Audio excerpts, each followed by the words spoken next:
Good morning, everyone. It is Monday, April 11th, and we are entering week 2 at Icon Collective's Grad Bundle program. So as you know, we only have class Tuesday, Wednesday, and Friday. So that means we have tons of time to get in the studio on Monday, Wednesday, well, pretty much every day we do, except for Tuesdays where we have our mentor session at 7 p.m. Icon's open from 9 to midnight every single weekday. On the weekend, it's open from 10 to 6. So we do have a lot of time to get in the studios, and like I said, there's about 20 something studios, but the times do book up fast. You only have 2 1-hour sessions to book at a time, so you have to kind of piggyback around to different studios if the one you like is booked, etc., etc. And obviously there's a lot of different lounge areas and places to sit where you could work on music with headphones in between those times. Today's going to be a big day. We have to finish off our advanced vocal production assignment as well as our mastering assignment. And we also have a visitor coming tonight. The person we're collaborating with on the Britney Spears cover remix is coming in, and we get to work with them in person, which I'm super excited about. But anyways, we're going to have our coffee, eat our breakfast, and then get in the studio.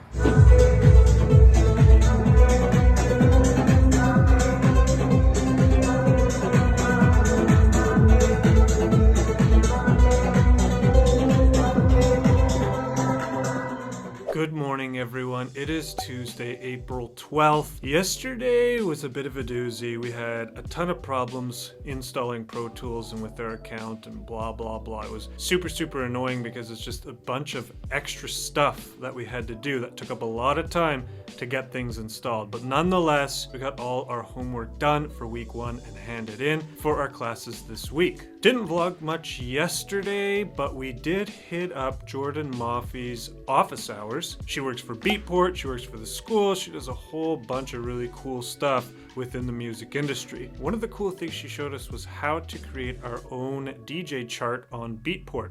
Also, if you contact Beatport, you can link your personal profile to your artist profile. That way when you make charts, they will go on your artist profile. So it's kind of neat because you're promoting yourself, but you're also helping other people and other tracks that you're vibing with. Highly recommend checking out those Beatport DJ charts. Oh yeah, and last night, M the Myth from our Britney Spears Toxic remix, cover remix, whatever it is, actually came in person to Icon, and we had an absolute blast getting the final arrangement done for the song. M still has to record one of the sections from the original that we really liked, and we gotta throw it in, so you'll see that soon. So, as you know, Tuesday, Wednesday, Friday, we got classes. We're in the studio this morning, jumping into our tracks for our mentor session, which is coming up all the way at 7 p.m. So yeah, advanced mastering theory as well as advanced mixing today. I'm not sure how it's gonna go because the homework cutoff is like right before the class, so I don't know if we actually mark our assignments in class or not. Otherwise, this is the homework for week 1 that we're handing in week 2, and if we don't get it back till week 3, then we're already handing in week 2.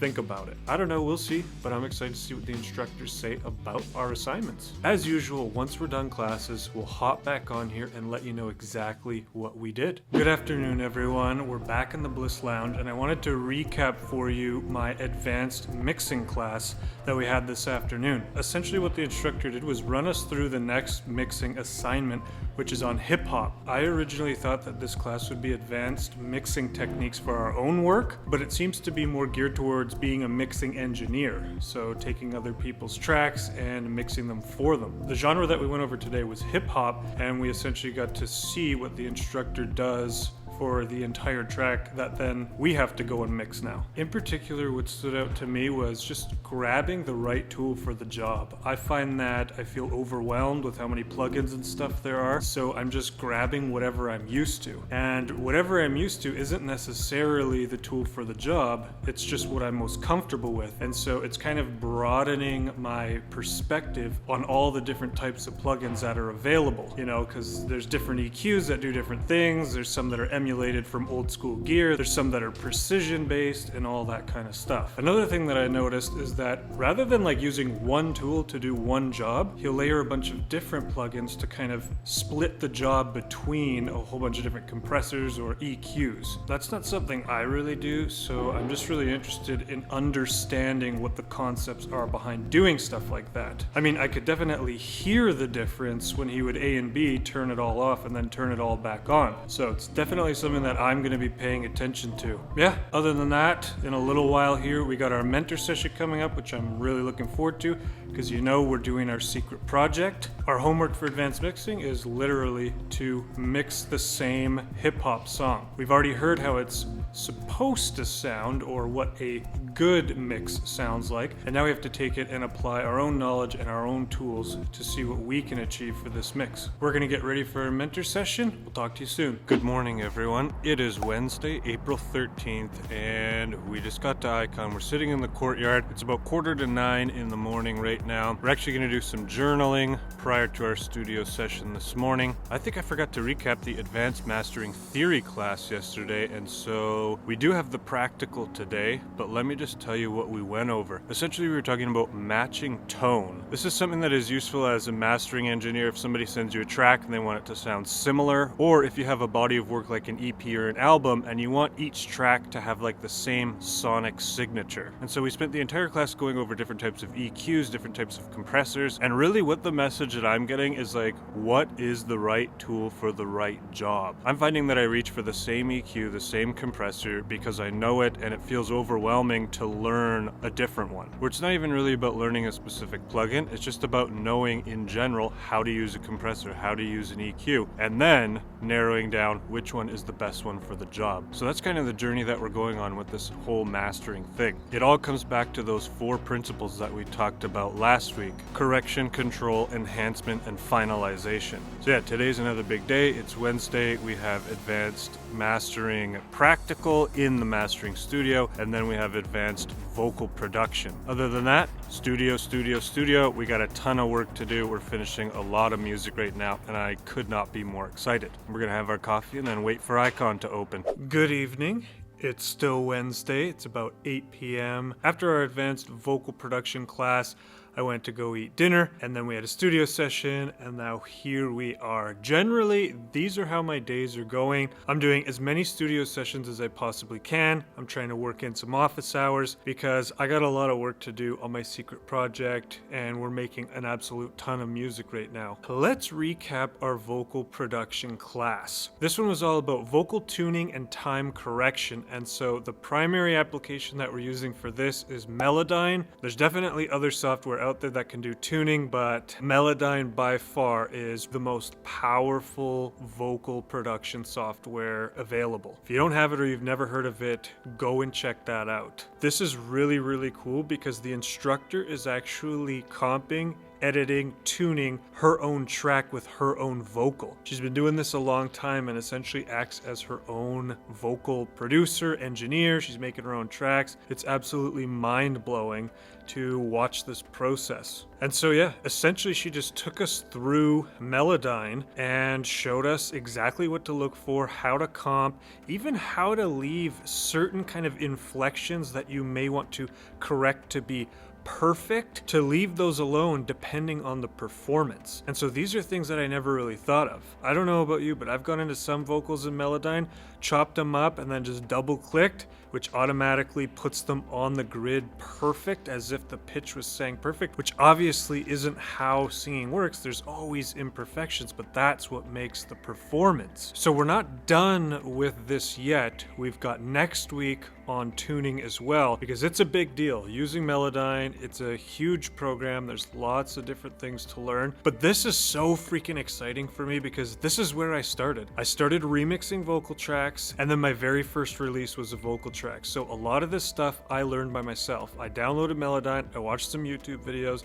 and I just went at it. So now to be in a school where I'm learning a lot of these advanced techniques, I'm so freaking excited to help people, to record vocals, to teach people how to do this stuff properly. One of my goals is to work with vocalists, work with singer-songwriters, and teach them how to do all this stuff so they can then turn around and pitch correct and do all of this stuff when they're sending other producers their songs. That means they can essentially charge more money because they can do a lot more of the work. If you look on Sound Better and you want to hire a vocalist, there's so many different categories that vocalists are charging charging to make the whole process easier for the producer. So yeah, essentially the homework for this is to take a vocal that they're giving us, tune it, time correct it, and then hand it in. I'll probably start giving you little previews of the homework, whether I'm going to screen record or just record it with the camera. I'm not sure yet. But yeah, we'll definitely be actually demonstrating some of the stuff that we're learning, because I don't just want to always be blabbing on and on to the camera about what we're learning. I want to actually show you and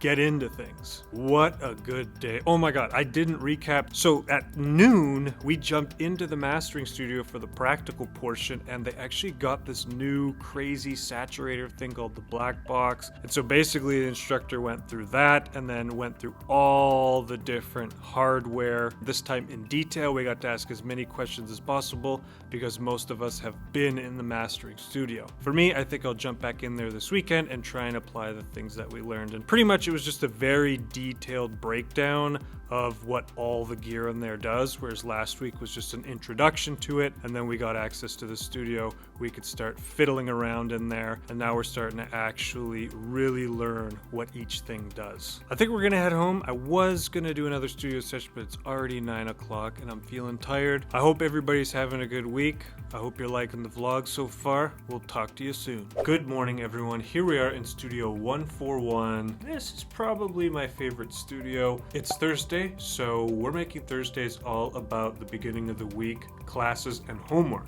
Right now, we are working on our vocal production homework, which is essentially comping and tuning an entire track's lead. I'm feeling pretty good today. We're gonna try to finish up all the homework for our Tuesday, Wednesday classes today, and then that just leaves our sound design homework for Friday. Something super cool is going on this week. I was invited to an event at Academy LA. So this is a super club and the capacity's huge, but obviously we're gonna be VIP. That's what I'm talking about. And yeah, we get to go see our friend who goes by the DJ name Creation, and it's a hardstyle show. We're gonna go out, have a good time, and meet some people. So yeah, we're diving into the homework. I'll definitely show you some previews of what we're learning. All right, so here we are in Ableton, and I'm gonna show you a little bit about what we're doing here. So here are all the vocal layers. We've had to meticulously go through each section of the track, and you can see which ones are highlighted that I thought were the best takes of those sections. Then you gotta go in and you gotta edit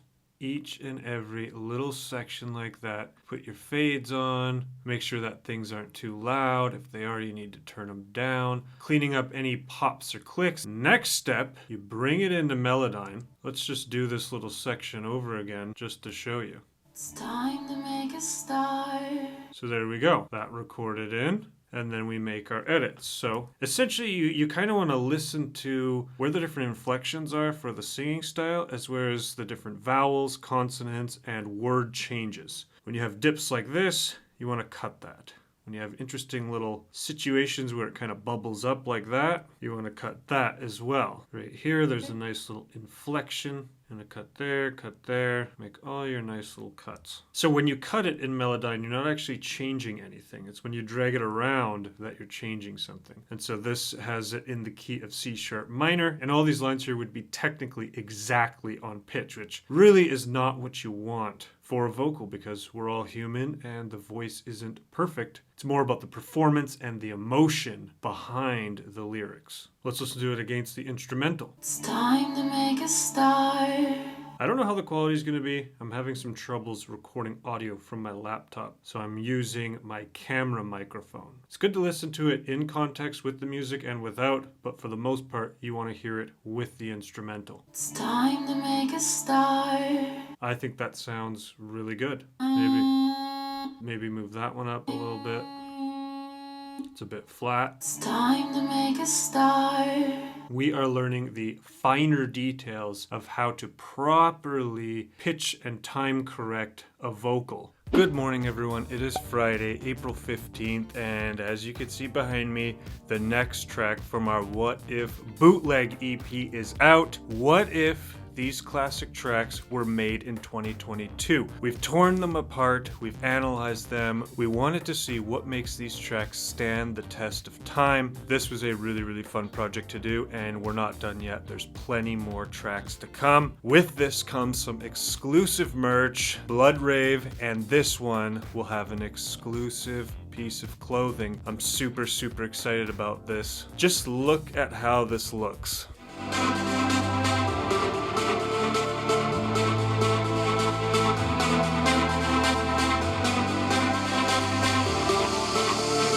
Yeah, I don't even remember if I vlogged yesterday, but I did studio all day. I probably did at least 6 or 7 hours in the studio. So today's Friday, of course, 9 to 11, we're in the studio. And then at 12, we have our advanced sound design class. As usual, I'll do a recap after that class and we'll let you know what we got going on for the rest of the day. Anyways, we're gonna get to work. We'll talk to you soon.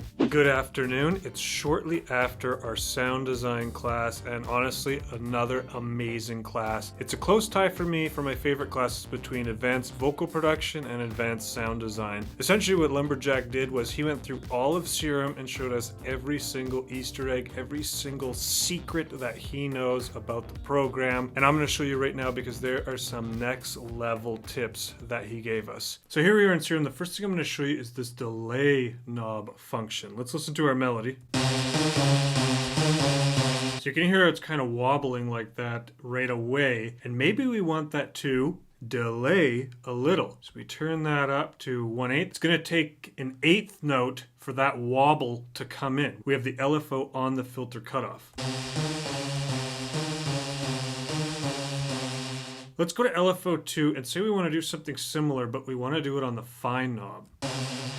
So that detunes it. Let's go to our matrix and find what we just did right here. So if you double click here, it brings up this number. And so this is the amount that you want this to happen. So we want this to stay in key. We want it to detune, but we don't want it to go out of key. Let's say we want it to go 12 and then type in ST. That's for semitones. Press enter. So now that modulation will go up and down 12 semitones. Here's another little trick. So we got 6 unison, we got all sorts of cool stuff happening. If you hover your mouse right here, boom, drag export pops up. Let's turn this oscillator on. Let's go back to this, drag it into our Serum. And now we've essentially dragged the modifications into here in its own wavetable. Let's hear how that sounds. All right, let's turn them both on. Let's bring this down an octave.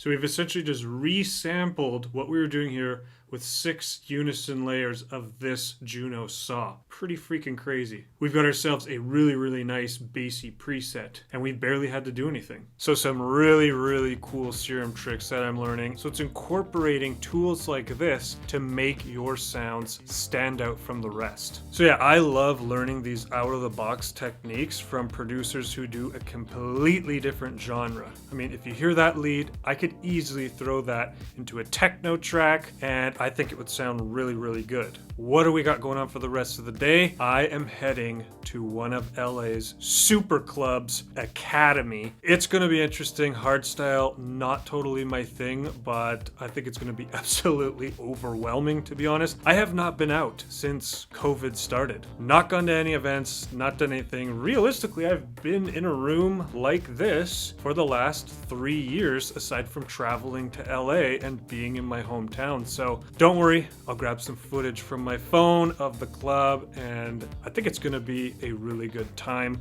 All right, future me, put some footage of the night in right about now.